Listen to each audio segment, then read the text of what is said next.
Hi guys, this is Sapphire of Sapphire Speaks, and I wanted to talk to you guys today just kind of about the book that I just put out, Love Letters to My Broken Heart, some revelations that kind of came to me, and possibly pull some cards. So one of the big things that I realized when writing and after sitting back and just taking a deep look at this book that I've written was that a lot of us have been in pain. When I look at a lot of the pages in this book, when I look at a lot of the things that I've learned from this book, I realized that I was in a lot of pain. A lot of the situations that I had learned, I pretty much learned on my own. I had no one to guide me, no one to tell me this is what love looks like, or give me any tools in helping me make decisions. I kind of was out there on my own. And so a lot of times when we go into this life and we make these decisions and we learn this thing on our own, we learn the hard way.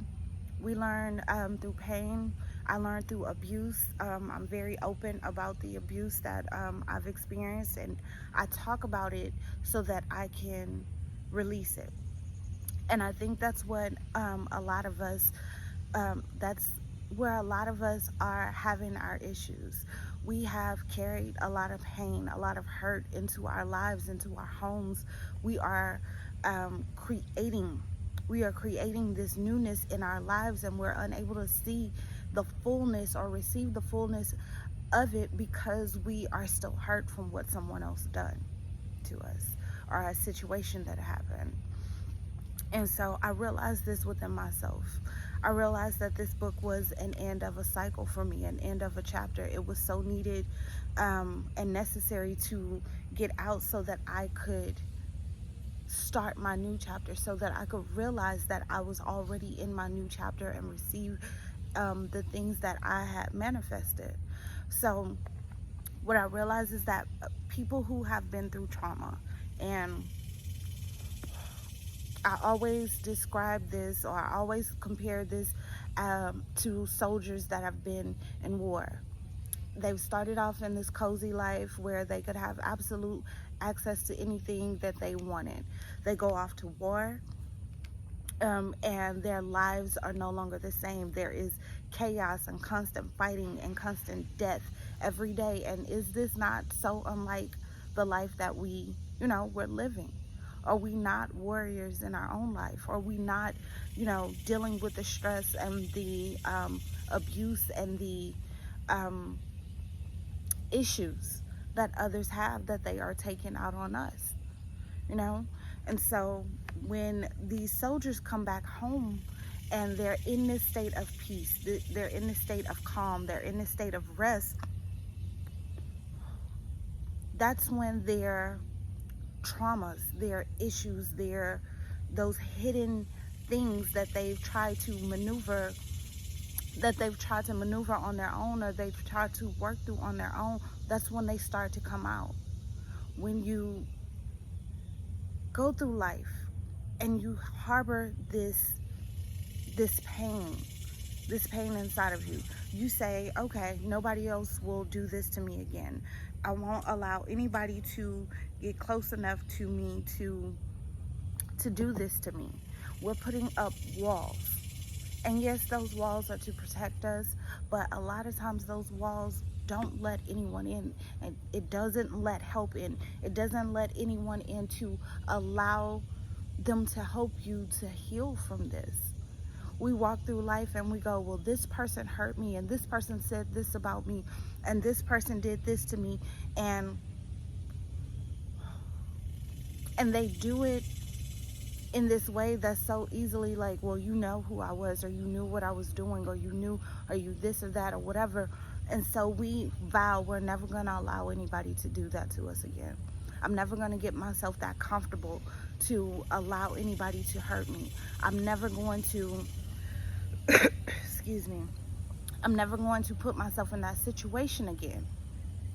And what we start to do is, as we are walking towards a happy life, as we are walking towards the life of joy and excitement and all of the things it is that we want to manifest in this life, we can't enjoy it to this fullest because those walls are up. We have this car or this house or this thing that we manifested, and we can't enjoy it to the fullest because our walls are up. We're waiting for that other shoe to drop. We're waiting for that person to walk out on us.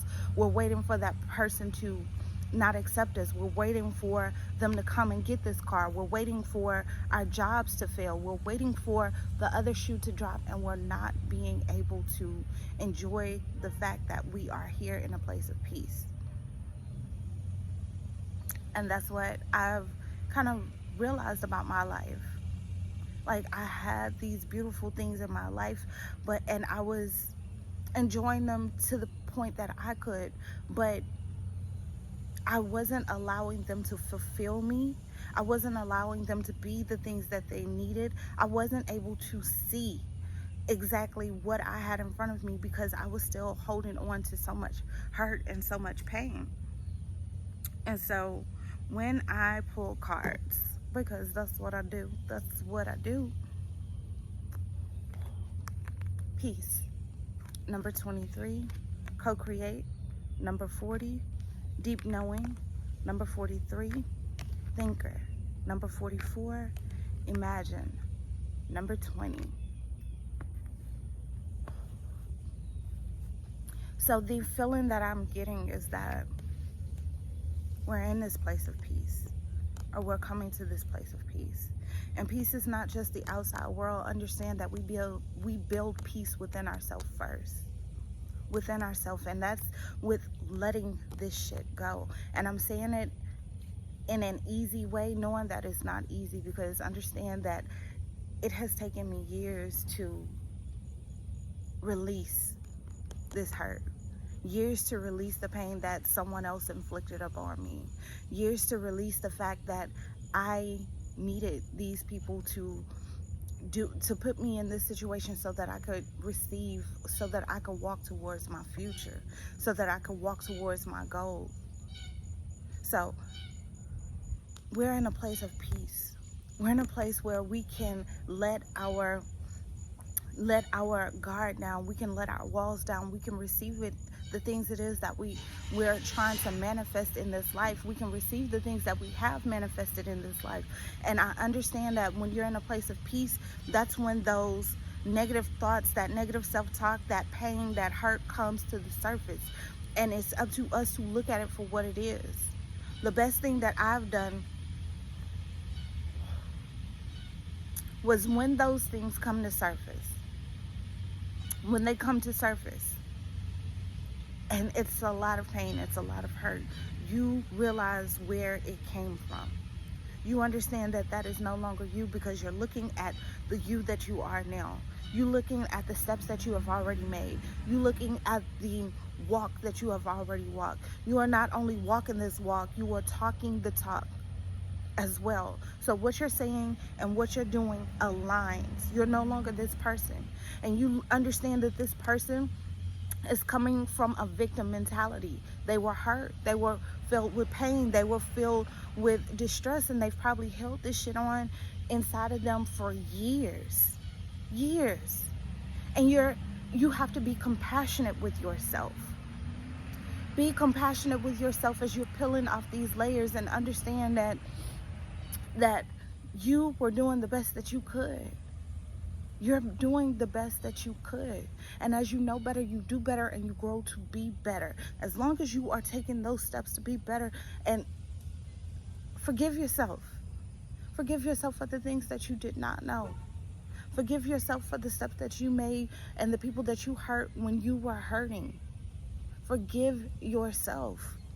Forgive the bullshit, not for anybody else, but for yourself, because you need to heal and get past this shit so you can experience life fully.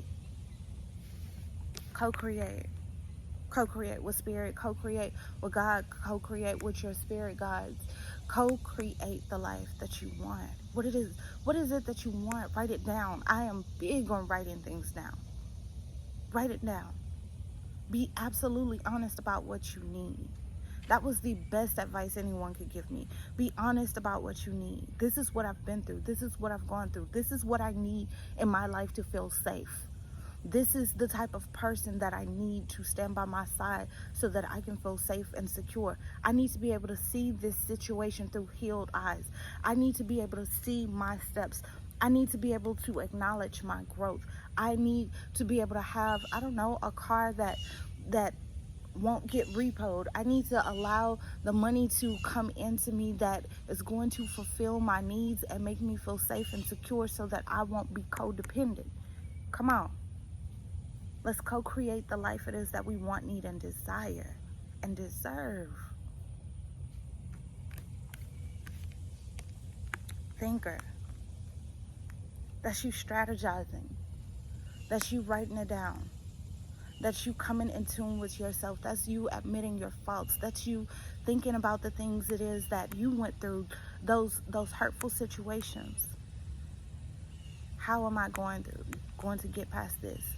Am I going to acknowledge that I am hurting, I am in pain? Because the biggest thing that you can do is admit your pain. Admit your faults. People are so quick. They're so quick to shit on the person that's vulnerable. They're so quick to shit on the person who actually says that, you know what, that was fucked up. They're quick to shit on people. They're quick to laugh at you and call you sensitive or whatever. No, what you did was fucked up. What you did was fucked up. So analyze your situations. Think of a strategy. Think of ways to heal, to release this hurt, to release this pain, so that you can be the best version of yourself, so that you can walk into that purpose that you're supposed to walk into, so that you can be fulfilled, so that you can feel fulfilled. Think about it. Think about what life would look like if you had the life that you wanted. If you were walking in the life that you wanted, what would it look like? Imagine what it would look like. Imagine how fulfilling it would be. Imagine how amazing this life would be. Knowing.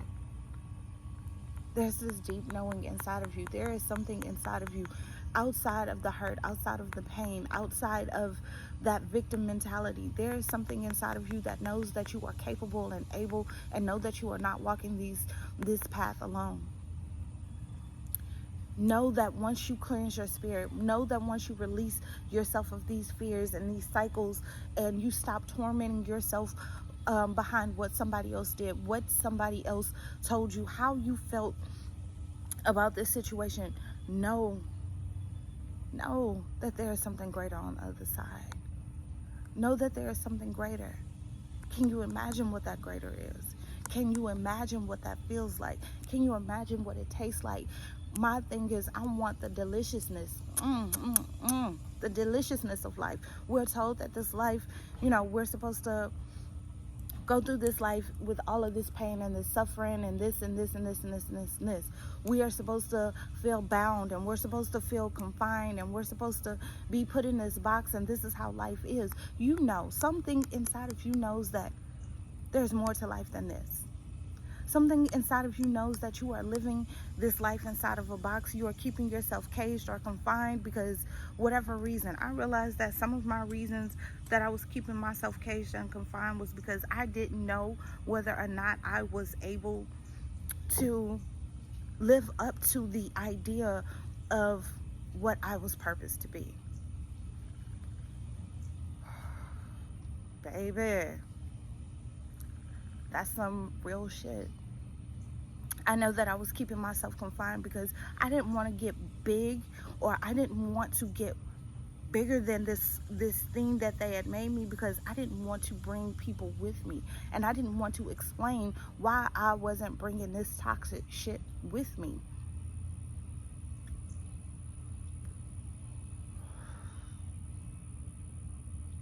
I know that I did not want to step into that light, step into who I was, because I didn't know that I had the strength to heal. I didn't know that the shit that I had been through, I wouldn't fuck up my kid's life. And I didn't want to hurt her. I felt like I had hurt my kid just by going through life and trying to figure this shit out on my own. I'd hurt her enough. And so I started to put myself in this box. I started to keep myself in this victim mentality, realizing that I was doing myself and my child no justice at all by not stepping into who I was, not accepting myself for who I was, not allowing this shit that people say to you, because people are going to say shit to you about you all the time. And that's one of the things you should realize. People are going to talk if you're down. They're going to talk if you're up. They're going to talk just to have conversations or whatever. They're going to talk. Fuck that. Fuck that. I had to get used to understanding that I was going to be the bad guy in somebody's story. I'll be that. I'll take the blame for that. I'll take the blame for that. I had to be okay with that.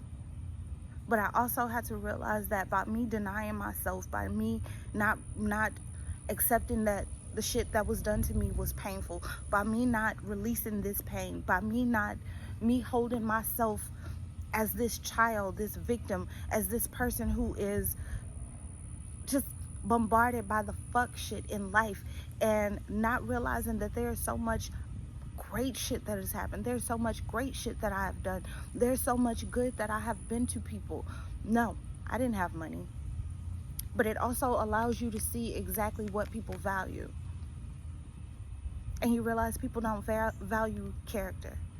They don't value trust. They don't value honesty. They don't value boundaries. They don't value accountability. They don't value none of those things. They value the things it is that they can see. A lot of people do.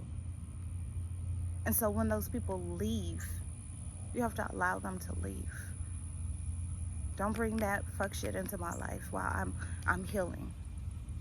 Don't bring those insecurities and that instability and that weakness and that not being able to hold yourself accountable and say, this is the shit I've done. Don't bring that into my life. I've just released that. I've just grown from that. I've just became a better version of myself. So I don't want that in my life, because I don't want to get into the habit of falling into that trap with you. Because who you surround yourself by is a great indicator of how far you're going to go in life. And it's not to say that some of these people are not, great in whatever position that they play, but don't pull them out of their position into something else, or you will see the resistance. Allow them to stay where they are. Allow them to play the role in their lives, in your life that they do. Don't pull somebody who's just a club friend into a business situation when they've shown you that that's not what they're about. That's not what they're trying to do. They're not trying to do that. Or you'll get disappointed. You'll get your feelings hurt. You'll be frustrated. You'll be upset. So we have to allow people to be themselves. And we have to stop being afraid of being ourselves. Stop being afraid of allowing our light to shine. Stop being afraid of what somebody else is going to say about you, because they're always going to have some shit to say. Whether you win or you lose, they're going to have some shit to say. And that shit has nothing to do with you whatsoever. Nothing. So this is, again, I have a book that's out, Love Letters to My Broken Heart. These are the revelations that I've received since releasing this book. These are the cards that I've pulled for today, and it's great that it just kind of coincided with a lot of the things that I started to understand and learn about myself, my life, the relationships that I have, my friends, the people that have taken me in and loved me you know, despite my scars, despite my instability, because there's a lot of that. But I hope that this message reached you well. And as always, thank you so much for listening. I'm Sapphire of Sapphire Speaks. My IG is only one Sapphire, and it's always a pleasure.